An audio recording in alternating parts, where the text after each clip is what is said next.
Le collectif des candidats a continué son mouvement de protestation aujourd'hui en Peflou. La manifestation a été pacifique. Elle se poursuivra demain. Les fidèles de la commune d'Ampitataf se sont unis dans une procession aujourd'hui pour chasser les fantômes sur la route nationale numéro 1, notamment à proximité d'Amboudiafoutsi. Tous habillés en blanc, ils ont prié pour que les accidents à répétition sur cette route cessent. Dans l'actualité internationale, des vents records à 342 km/h sont enregistrés à Taïwan. Le typhon Quinu prive 330 000 foyers d'électricité. La veille, les autorités taïwanaises avaient annulé plus de 100 vols internationaux et intérieurs et fermé des écoles dans certaines parties du sud de l'île. Avant l'arrivée prévue du typhon Quinu, le deuxième a frappé le territoire en un mois. Plus de 200 personnes avaient également été évacuées par crainte de glissement de terrain dans le sud de l'île.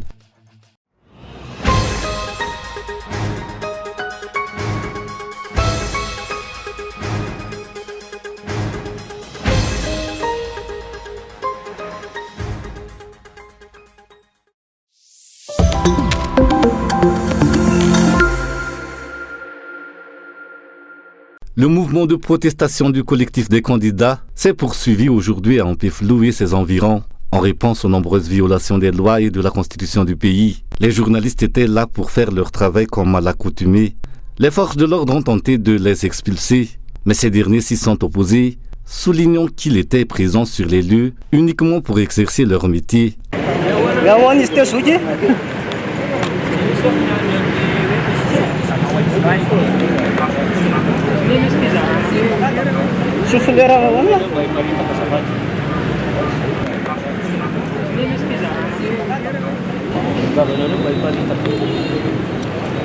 Les forces de l'ordre ont alors tenté de bloquer toute circulation dans les environs afin de perturber le déroulement du mouvement pacifique de protestation des 11 candidats.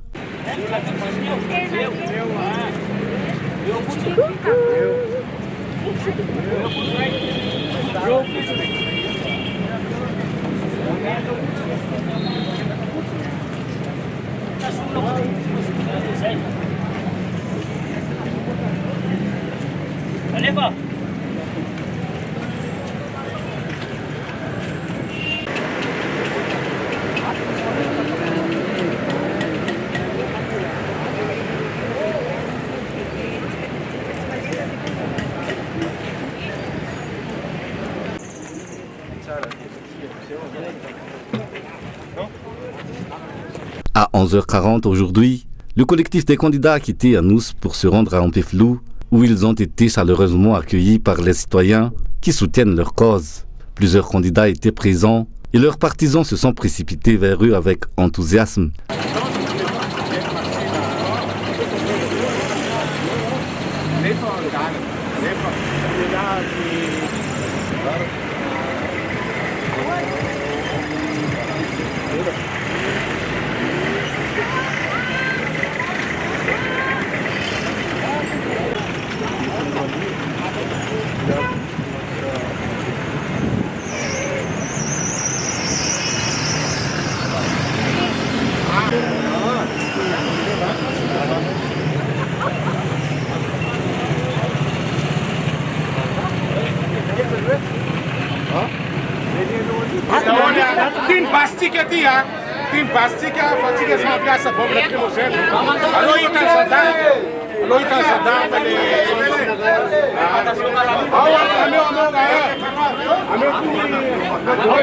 La foule a ensuite suivi les leaders du mouvement pacifiquement. En guise de soutien envers l'homme arrêté hier pour l'achat de chou-fleurs, les candidats et leurs partisans ont alors brandi des chou-fleurs, un acte pour témoigner la nature pacifique et solidaire du mouvement.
Pour les manifestants, le mouvement du collectif des candidats est essentiel car il milite pour le respect des lois en vigueur dans le pays.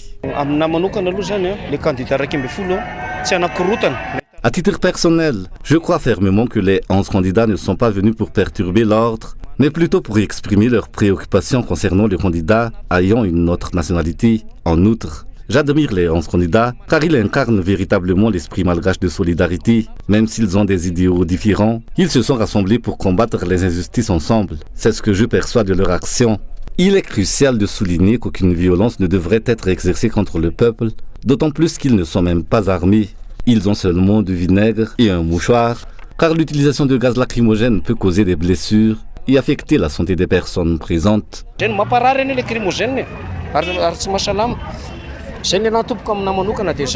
La marche pacifique des candidats s'est rapidement dirigée vers Ampeflou, alors que certains ont apporté des choux-fleurs pour exprimer leur solidarité. D'autres scandaient ne pas vouloir d'étrangers pour diriger le pays.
La manifestation s'est poursuivie, direction Ndavamambe. Il n'y a eu aucune opposition de la part des forces de l'ordre et aucune grenade lacrymogène n'a été utilisée. Au rond-point d'Ndavamambe, la manifestation est retournée en Ampeflou et a pris fin. Les candidats ont donné rendez-vous à leurs supporters demain. La lutte ne s'achèvera pas tant qu'ils n'auront pas obtenu gain de cause. Pour marquer le caractère pacifique du mouvement, comme les candidats aujourd'hui, tous les manifestants ont été invités à se vêtir de blanc.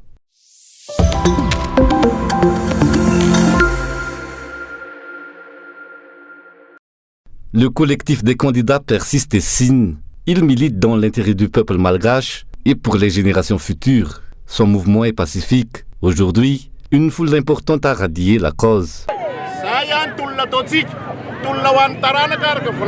Notre mouvement est dans l'intérêt de tous, qu'il s'agisse des générations actuelles ou les futures. Nous invitons tout le monde à nous rejoindre dès demain et jusqu'à samedi. Cette manifestation ne prendra fin que lorsqu'il y aura des changements concrets à Madagascar.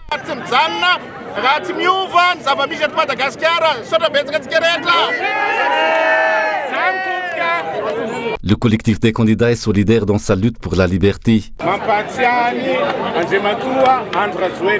Nous souhaitons rappeler à M. Andrazwil notre passé commun, où nous avons milité ensemble pour la liberté, le respect des droits de l'homme, la paix et des élections transparentes. Malheureusement, à l'heure actuelle, il semble qu'aucun de ces principes ne soit respecté, que ce soit la démocratie, la loi ou les mesures pour garantir des élections transparentes. C'est pourquoi je l'appelle, car il reste encore du temps pour parvenir à des compromis politiques et mettre fin à cette crise.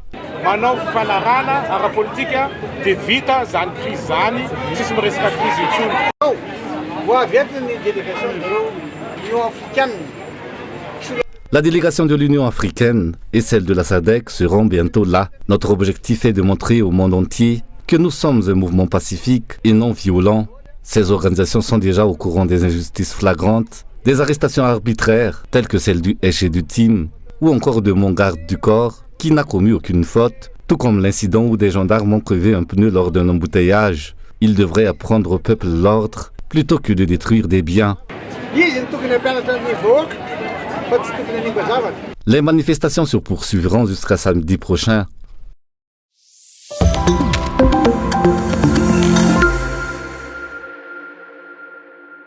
Les députés d'Antananarivo, qui envisageaient de présenter leur rapport d'activité à leurs électeurs sur la place du 13 mai ce samedi, ne pourront pas le faire. Le préfet d'Antananarivo ne l'a pas accepté.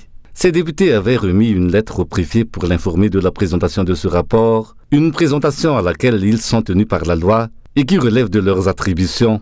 La réponse du préfet est d'autant plus surprenante dans la mesure où il désigne Margot Tanzumbat pour la présentation de ce rapport d'activité. La question se pose de savoir dans quelle mesure le préfet peut-il disposer d'un domaine privé pour la tenue d'une réunion publique. S'il a cette prérogative, pourquoi n'a-t-il pas choisi Margot Béourik alors qu'à proximité, soit à Nalaquil se trouvent déjà en faction près de 3000 membres des forces de l'ordre qui peuvent assurer l'encadrement.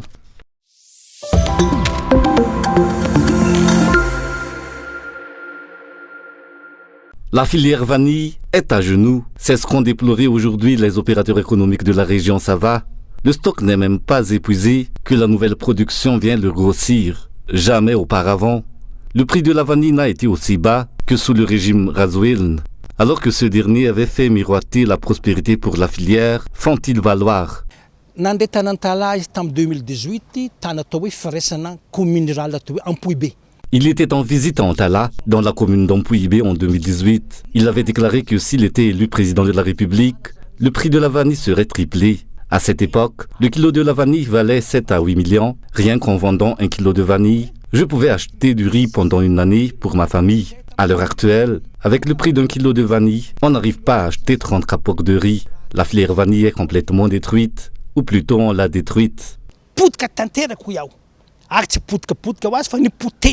Pour cet opérateur économique, le marasme de la filière s'explique par le manque de considération envers les acteurs à la base. Ce ne sont pas des professionnels qui imposent des directives et prennent les décisions d'après les explications. Les différents acteurs demandent une libéralisation complète de la filière.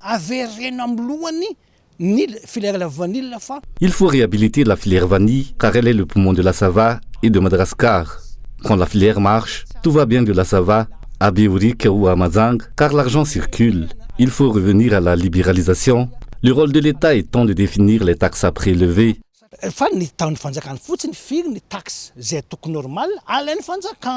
Au-delà des problèmes internes de la filière vanille, la question du taux de nicotine relevé par l'Union européenne vient compliquer la situation.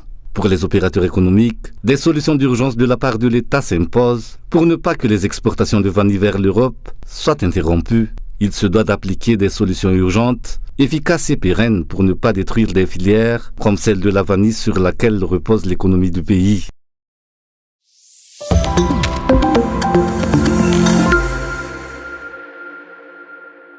Les fidèles de la commune d'Ompitatafk se sont unis dans une procession aujourd'hui pour sacher, selon eux, le mal sur la route nationale numéro 1.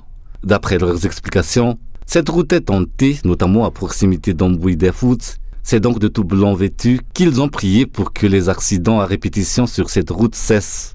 Des victimes d'accidents qui ont frôlé la mort auraient livré des témoignages quelque peu troublants. Il est souvent rapporté qu'une bicyclette surgit de nulle part et l'automobiliste l'esquive. Et pourtant, cette bicyclette n'existe finalement pas. Le tronçon entre Malaz et Ambouy-des-Fouts est réputé hanté parce que c'est sur 10 mètres que des accidents surviennent, causant la mort de nombreux automobilistes. Nous avons donc décidé de nous tourner vers le spirituel. Ma fonction ne se limite pas à l'administration. En tant que maire de cette commune, j'ai pris mes responsabilités. Toutes les confessions de la commune, dont les CAR, le FJKM, le FLM et les sectes, ont pris part à l'office religieux. Un tel office religieux a déjà été célébré les années précédentes. La particularité cette année est qu'il a été précédé d'une procession.